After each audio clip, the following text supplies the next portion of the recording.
you can address what a lot of people might say is a bad diet. You can address it with exercise.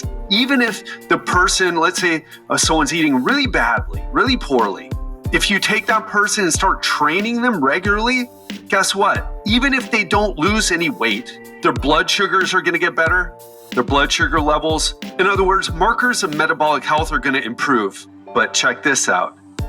Welcome to the Legendary Life Podcast, where it's all about taking control of your health, losing fat, transforming your body, and living the life you deserve with celebrity fitness trainer and longevity enthusiast, Ted Rice. What's up, my friend, and welcome back to the New Year, New You series. Yes, I know we did one of those, but I'm really excited about this one. And this episode today is going to be episode 2. We're going to be talking about the exercise blueprint for longevity and peak performance. And if you haven't listened to the past 2 episodes, we started with episode 0, which was setting the stage for how I got into the health and fitness industry and why I'm so passionate about it. So if you're curious about my personal story or whether this is just a way to make an income or something greater, go listen to that episode. And I think you'll see that I'm very much a missionary and not a mercenary when it comes to this. I'm a true believer with this. But listen to the episode and you can make up your own mind. And then episode 1 was about mindset. And I don't know about you, but when people used to talk about mindset, I was just like, just tell me what to do. Just tell me the tactics. But at this point in time, I'm realizing for myself, but also for the clients who I work with, because if you're just tuning in for the first time, I've been working with clients for 24 years now, coaching them to lose fat, get in better health, optimize their long-term health, more specifically, and how a client looks at their challenges and what they need to do to get to the next level of health or get leaner or whatever their goal might be. Success starts and stops with our mindset. So go listen to that one. Now, today, we're going to dive into exercise. And I want to make something very clear. I am not an influencer in the sense that I create content online. This podcast is an example of it. We've got a newsletter. I post every day on Twitter. And what I want you to know is I work with clients and have been for 24 years, way before there was content marketing. Well, I guess there's always been content marketing, right? In the form of books, but way before there was social media. And so what I'm going to share with you in this episode is what I do for myself, as well as what I have my clients do. So let's dive in. And the important thing about the very first thing that I want you to know is that when it comes to exercise, we're really talking about the most powerful tool we have to combat chronic diseases, maintain independence, and stay mobile as we age. It's not just about six-pack abs or lifting heavy weights or doing funky stuff, all the crazy stuff that you see on TikTok or Instagram. Hopefully, you don't spend too much time on there, but we're not talking about that. We're talking about preventing preventable diseases. We're talking about you being able to do what you love to do now in the next 10, 20, 30 or more years. And I put exercise first. And I want to say one more thing here. For the average person that I talk to on social media, there's this big focus on nutrition. Like nutrition is the holy grail of health. And it's not. Exercise is. There is a saying that you can't out-train a bad diet. And I want to tell you that's not entirely true because it really depends on what you mean by a bad diet. If you're talking about eating 10,000 calories a day or something ridiculous, well, not 10,000, but enough thousands and thousands, let's say a few thousand calories, 1,000 to 2,000 calories over what your basal metabolic rate might be, it's going to be really hard to do that much exercise every single day. However, what ends up happening when you focus on exercise is that you won't be as hungry often. It's a great regulator of appetite. Not always. Sometimes it stimulates appetite in some people.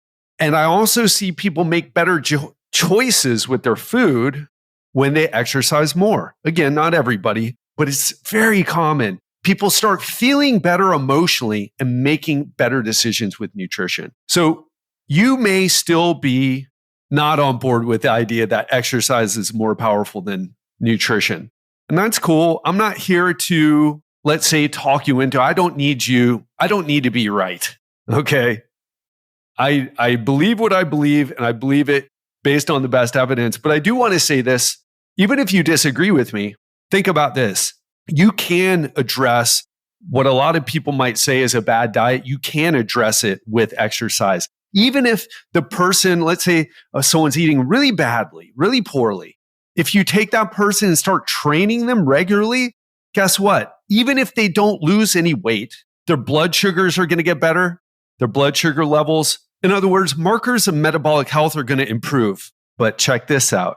If you take someone who's, let's say, has a great diet, think of the most perfect diet you can think of. They will lose muscle and get more unhealthy every single year if they don't exercise. So if they just ate the perfect diet and walked, and let's say they walked 5,000 steps or less, like the average American, did no other exercise, they're going to get worse and worse and worse and worse every single year because you can't eat a perfect diet into fitness. You need to exercise. You can't just eat protein and grow muscle. You must exercise. Okay, I hope that's clear. And again, not trying to convince you because I'm not going to even try if you believe that nutrition is more powerful. But I'll tell you this, all the top researchers that I've had on the show, that I've spoken to, they all think the same thing. And everybody who's not into the science of health, or casually, if they're just casually into the science of health, not reading actual research studies, those are the people who believe that nutrition is more powerful. And on that note, I need to take a sip of my protein shake here. So if exercise is so powerful, then what type of exercises should we be doing? And so today I'm going to talk about the 5 types that I do for myself, that I have my clients do. And I really believe this is the way forward for the majority of people. It's not going to be all inclusive in terms of all the different goals, but we're going to be talking about mobility exercises. And I don't mean static stretching here, mobility exercises. We're going to be talking about strength training. We're going to be talking about walking. We're going to be talking about zone 2 cardio and high intensity interval training, because I believe those are the foundations. Now, we're not going to talk about power. When it comes to performance, we can talk about power training. We can really go into the weeds with this. And I don't want to do that. I want to stay focused on what I believe for most people you should focus on. And the first thing you should focus on is mobility exercises. Now, this is a little bit of an umbrella term and it's hard to define, but think about what you might do if you've ever been in physical therapy like I have. For example, I had a herniated disc in my low back in 2016. What did I do? Did I go and deadlift? No, I couldn't do that. I could barely walk. In fact, I couldn't walk. I was crawling for weeks, I think 2 weeks. What were the exercises that I started doing? Those were mobility exercises or core stability exercises, mobility and stability exercises, right? And I remember when I hurt my ankle, what would I do? What did I do in physical therapy? I would stand on these balance boards. I would do also specific exercises like reverse calf raises for my tibialis anterior muscle, the front of your calf. I would do these other exercises with bands. In other words, they weren't bodybuilding exercises. They were working muscles in a resistance training type of way. And what I want to tell you is if you're having some mobility issues, like you can't get your arms over your head, but you're still, let's say you're lifting, let's say you're doing your cardio, but you're having some issues turning your neck, where you can't get your arms over your head, or you can't touch your toes, but you used to be able to. Those are some issues that mobility and stability exercises can help with. Now, it's a little bit hard to get into this because what we're talking about here is very visual. But what I'm going to do is I'm going to share a mobility routine on my newsletter. So if you haven't signed up for that, go to legendarylifepodcast.com, sign up for my newsletter, and you go to legendarylife.com. You'll see where it says to join the newsletter. Click that link, and I'm going to be sharing my mobility routine, like a sample mobility routine for you there, because that'll be easier than trying to describe it on a podcast. But just understand these are exercises that are really important. And I believe that these are the foundation. In fact, I want to say one more thing before I move on here is that I put less emphasis on getting my steps in per day, although we will talk about that. And I do focus on steps, but I put more of a priority on mobility exercises. I do mobility exercises every single day. And the benefit is if you're in an office or you work from home like me and you don't have time to go for a walk, or you're in an office and you have meetings, but you have, let's say, 5 minutes, you can get up and in your office do some mobility exercises or stability exercises or balance exercises and get right back to it. And I think it's going to be much better than even doing some walking. So, because walking, you got to get some steps in. You got to get the volume in of steps. So let's move to the second segment, which is strength training. I really think we should all have some mobility, stability, and balance exercises in our exercise toolbox as things that we do throughout the day. This is what I do. This is how I live my life. And this is what I teach my clients to do as well. I create mobility routines for them. 5-minute, 10-minute, 15-minute mobility routines. And again, this is something you can do every single day. It's going to help you. Now, I will say one more thing. You can do yoga or Tai Chi or something like that too.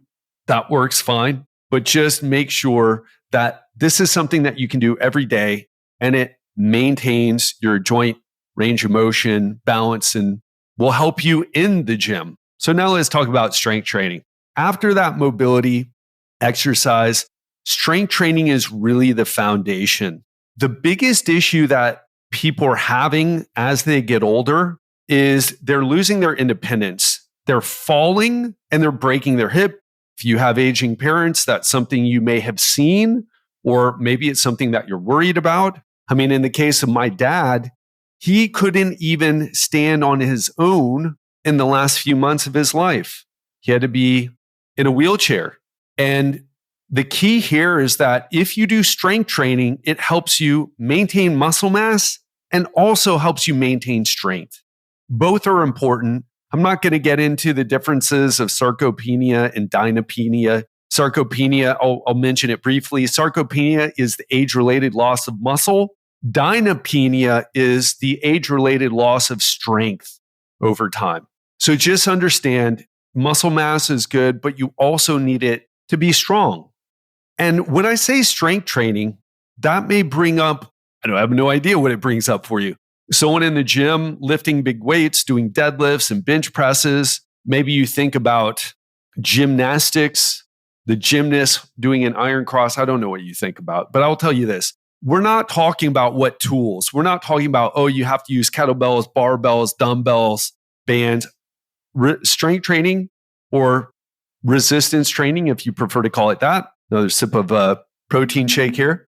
We're talking about keeping your muscles strong and keeping them trained.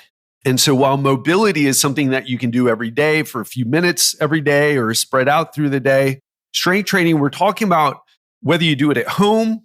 A lot of my clients have home gyms, or whether you're on the road and doing a lot of my clients travel frequently. They have travel workouts, or whether you're going to the gym. We're talking about going 2 to 4 times a week, let's say, spending somewhere in the neighborhood of 20 minutes all the way up to 90 minutes and doing specific exercises for different body parts, for your chest, your back, your arms, your quadriceps, your hamstrings, or if you want to get funkier, your posterior chain, right? Or you're pushing your horizontal pushing and pulling muscles. your vertical pushing and pulling muscles. So, or your hip hinge muscles or your squat muscles.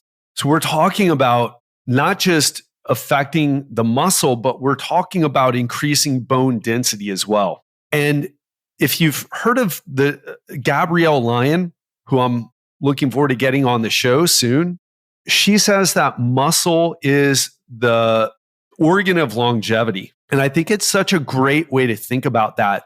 What I tell my clients is like, muscle is that it's like building your net worth. The more muscle you have, the more you can weather an economic downturn or a bad decision.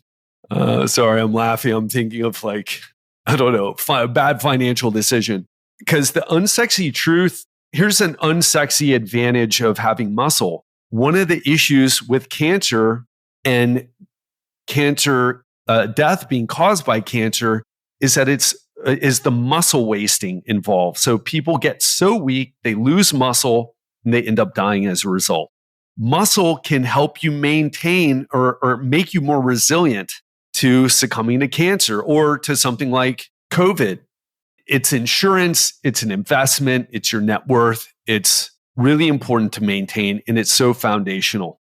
And again, somewhere in the neighborhood of 20 minutes to 90 minutes, 2 to 4 times per week, hitting the major muscle groups. So your legs, your pushing muscles, your pulling muscles. And if you have time, that's when you throw in the arms, that's when you throw in the calves, and that's when you throw in the core or the abdominal training. But really focus on what you might call the Pareto principle of strength training if you have limited time. Focus on full body routines if you only have 2 or 3 days in the gym. So working every muscle group every single time you show up, and focus on getting stronger. So what we're talking about, progressive overload. There will be a time where you can't do progressive overload, but in general, for most people, most of the time, what you want to focus on is increasing the reps, the weight, or the number of sets that you're doing. Now, adding in more sets, that takes more time, but you should always be focused on, no matter how much time you're spending in the gym, and this is what so many people overlook, is that even if you're doing one set, if you're constantly improving that one set, doing more reps, adding more weight when it's appropriate, then focusing on adding more reps with the heavier weight, then again, adding weight, and you keep doing that, you're going to get great results. Even if you're only doing one set per muscle group, you're going to get great results. How do I know? I've done that with my clients. Now, you're not going to get the best results ever. You're not going to reach your genetic peak doing that. At least I don't think so. But you're not going to reach the limits of your genetic potential doing that. But you will get great results. You will build muscle. Your body will change. And the best thing I can tell you to do here is to track your workouts. That's how you know if you're making progress. How many exercises are you doing? How many sets did you do? How many reps for each set? What weight did you use? How is it different from the last workout? Are you stronger than a month ago? If you track your workouts, you can answer those questions. And I track not every workout, but over 90% of my workouts I track in the app. And that's what I have my clients do as well. So let's move on to walking. If you said, hey, what should I do to get in shape? Should I lift weights? Let's say I have 2 hours a week. Should I do walking or strength training? Do strength training. But let's say, you know what? We all walk every day anyway, just most of us have different step counts. What I want to tell you is, what the research says now is shooting for 7,000 steps daily. So if you're already dialed in with your weightlifting and you're doing a little mobility here and there, having a wearable like an Apple Watch or a Whoop, or in my case, I use the Oura Ring. Love my Oura Ring. Don't have any affiliation with them. They should pay me, though, I think, for as much as I mention them on social media and also on this podcast, but it tracks my activity levels. I track my steps. I look at my weekly, monthly, my daily, weekly, monthly, and even yearly average. And walking it's just one of those things that's easy to do and it's easy to track. And what I try to do is I try to make it so that, for example, today I walked to go get coffee and I got a few thousand steps in doing that. I try to make my life and live in a place and do things where I'm just walking. So I don't have to take walks. I'll be honest, I don't love like, hey, let's go for a walk. I'm not that guy. But what I do is I make sure that I set up my life in a way where I'm just naturally walking more. And let me tell you, walking can be a game changer. If you're in really poor fitness, walking is going to get you in better shape cardiovascularly. If you're already doing your aerobic training, it's still worth walking because it can help with recovery. And certainly it helps you with weight management and mental well-being. One of my go-to things, if I'm not feeling good, if I'm feeling anxious, if I'm feeling a little bit weird about my life, which happens more than maybe I let on, I go for a walk and I feel better. And you don't have to push the pace here. Although if you do push the pace, you'll probably get better benefits, but just get them in. And personally, I don't focus on my speed walking or anything like that. I save that for cardio, but I just keep it in my mind. I not even keep it in my mind. I check my Oura Ring app and I check my step count every single day. It's worth looking at your data, especially if you're already wearing a wearable. Make sure you're checking your data and getting into the step data and shooting for that 7,000 steps. There are some, let's say, like if you're a cyclist and you cycle for 2 hours each session several times a week and your step count's low, probably don't have to worry about your steps. But if you're like most of my clients who are really office athletes, focusing on your steps and trying to increase your step count, even if you can't get to the 7,000, but increasing it from say 3,000 to 4,000, or if you're at 4,000, increasing it to 5, or if you're at 5, increasing it to 6. It's going to make a big difference in how you feel and your health. So next is talking about zone 2 cardio. And, you've probably heard about Peter Attia, Andrew Huberman. If you follow those guys, everyone's talking about zone 2 cardio. And what I would tell you is I've been into zone 2. The way I learned about zone 2 cardio was actually from someone different, someone who you've never heard about unless you're in the MMA / mixed martial MMA world or jiu-jitsu world. His name's Joel Jameson. He's actually been on this show a few times. And what happened to me was I used to believe that high intensity interval training was the way to train because jiu-jitsu is very high intensity, grappling, very high intensity, MMA training that I used to do, very high intensity. So what's the point in doing something slow like a jog or a bike ride when the thing that you're trying to get better at doing was this high intensity exercise, high intensity combat sport in my case? And what ended up happening is I hit a wall with my performance in jiu-jitsu. And I didn't know what happened. I thought I got old, but I was only in my early 30s. And then what I realized is that you need to do some zone 2 if you want to perform at your best.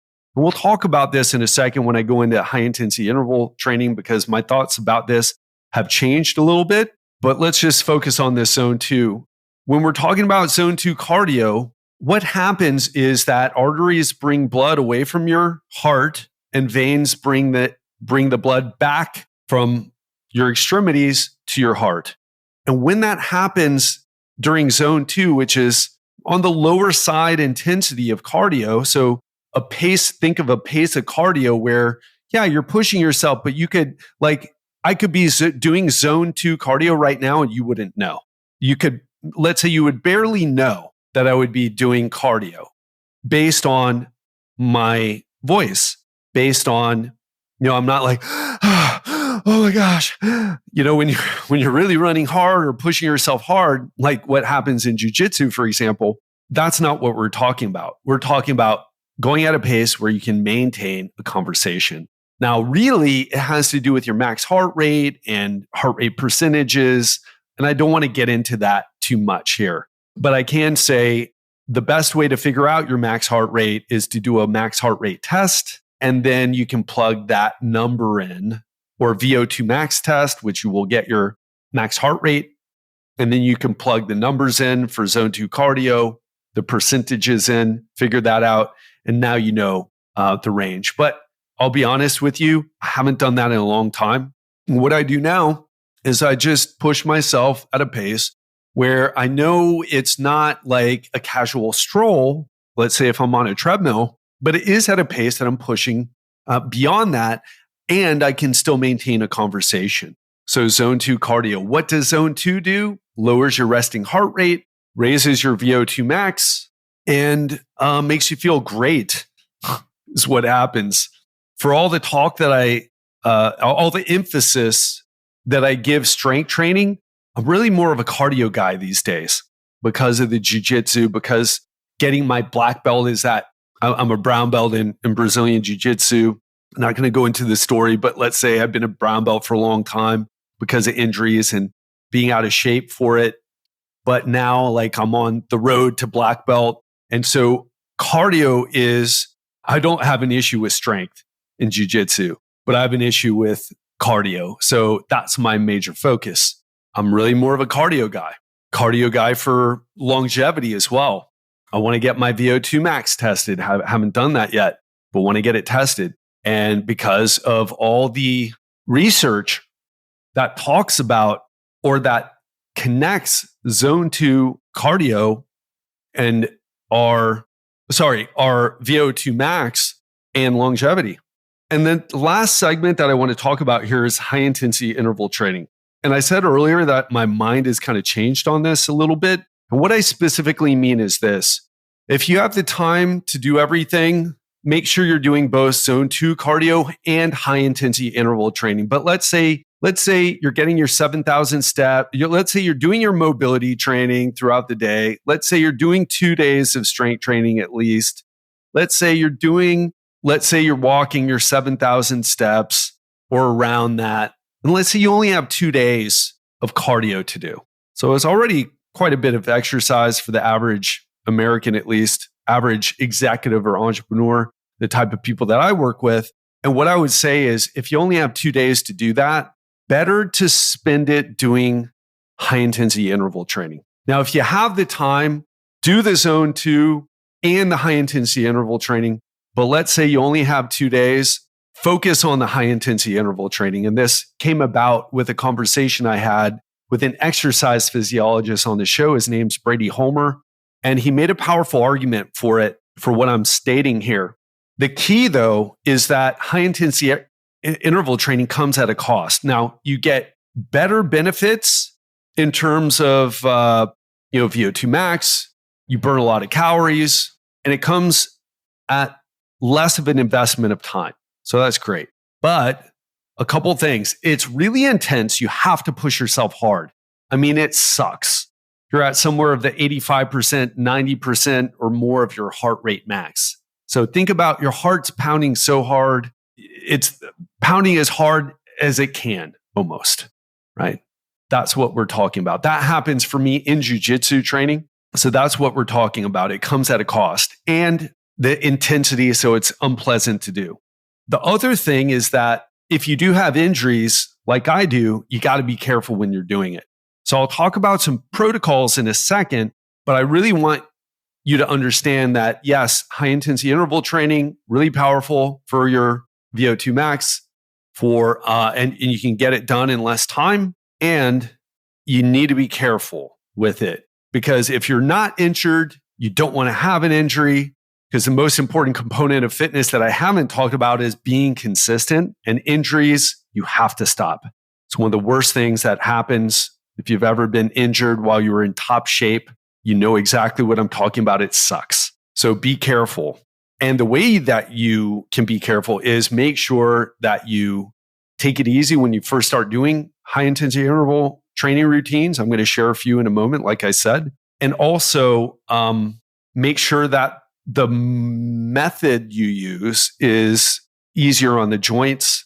For example, when I do high intensity interval training now, I'll do walking on the treadmill at an incline. So walking on the treadmill at a high incline, like 15 degrees, if I can get my heart rate high enough, or I'll use a bike.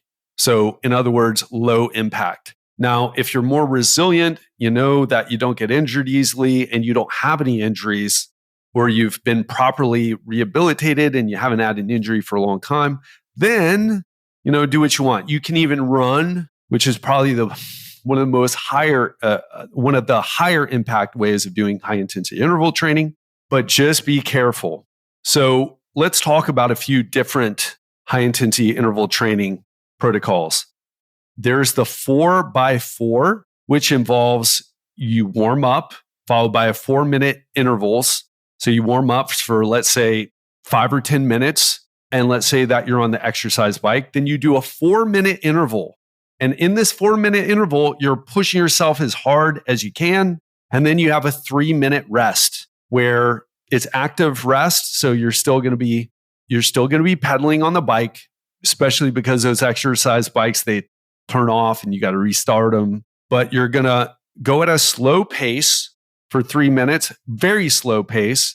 We're talking, if you're on the exercise bike, just slow enough so that it doesn't turn off. And then you're going to repeat the 4-minute interval another 3 times. So for a total of 4-minute intervals. That's why it's called the 4x4. There's also the 4x8, where you do 8-minute interval with 3 minutes of rest. And there's also one that is 30 seconds on, 15 seconds off, repeated 13 times. I know it's getting complicated, but this is one of the research-backed ones that I actually give to my clients. So 13 seconds on, 15 seconds off, repeat that 13 times, take 3 minutes rest, then do that series another 2 times.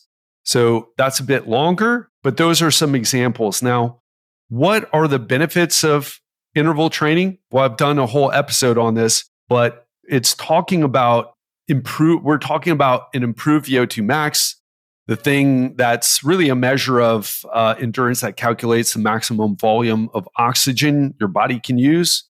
But again, the reason we're talking about talking about VO2 max is because it's connected with longevity. And not only that, it's going to help you with the more intense exercise is going to help you with your blood sugar levels, with your cholesterol levels, with if you have fatty liver, it's going to help with that. So again, the benefit is that interval routines lead to greater gains of VO2 max compared with other forms of training like Zone 2. Zone 2 is great, and I think you should do it. I do it if you've got the time, but if you're tight on time, try one of the intervals that I talked about. And if you want a deeper dive, go to episode 498, where I get into everything you need to know about high intensity interval training. So that is it for today. I want to get back to this idea about reframing fitness beyond just having six-pack abs. People are so confused about what fitness is, who's in shape, who isn't. Is it just low body fat? I mean, I can show you people who with drug problems who live on the street who are ripped. It's not, fitness goes beyond just having low body fat, okay? There's other things involved here. Body fat is important, but it's just one metric. And when it comes to the most powerful method we have for improving our health, what are we talking about? We're talking about exercise. We're talking about improving our health span. In other words, how many years of our life do we spend being healthy? And we must learn to use all the methods that I talked about today. So the mobility, stability, and balance exercises, the strength training using progressive overload, making sure we're walking and tracking our steps, Zone 2 cardio, and high intensity interval training so that we can be in our best shape and also perform our best, because this goes way beyond even preventing disease. We're talking about feeling better in the moment. Let me tell you, probably high intensity interval training is the most powerful one of all. It shifts your mood right away. You're going to come out of that session feeling much different, provided you've done it right. And, I just want to thank you for tuning in today.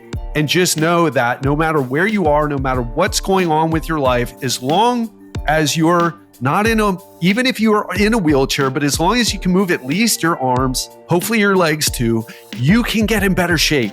Even if you're dealing with arthritis or some other type of injury, you can get in better shape. You can use what I shared today. You just need the right maybe person to help you with that strategy. So whether that's someone like me, as long as you're not too bad off, or whether that's consulting with a physical therapist, please. Exercise is the most powerful method you have for preventing disease, maintaining your independence, and living the life you truly want to live. That's it for today. Hope you enjoyed it. And tune in next time for episode 3, where we are going to talk about the power of nutrition. Have a great one and speak to you then.